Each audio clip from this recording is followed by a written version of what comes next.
Hello friends আপোনালোক সকলোকে মোৰ অন্য এটা ভিডিঅ'লৈ বহুত স্বাগতম জনাইছো। আজি ঘৰতে বনাবলৈ লৈছো বেহুৱা। প্ৰথমতে মানে চৰিয়া এটাত এনেকৈ সৰিয়হ গুটিখিনি লৈ পেলাই ইয়াত কলাখাৰ নিমখ দি পেলাই এনেকৈ মায়ে মানে গুটিখিনি মিলাইছে। অলপ সময় এনেকৈ মিলাই লোৱাৰ পিছত কলপাত এখনত এনেকৈ লৈ লৈছে আৰু এনেকৈ মানে কলপাতত মুঠি লাডু বনাই থৈ গৈছে।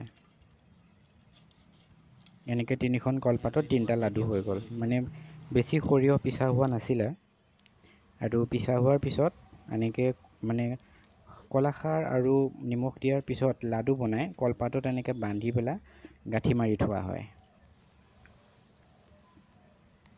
আৰু এইখিনি মানে আজি খাব নোৱাৰি, 2 দিন বা 3 দিনৰ পিছতহে খাব পাৰি। আৰু এইফালে আমাৰ বেহুৱা 3খন কলপাতত বান্ধি থৈ দিছে।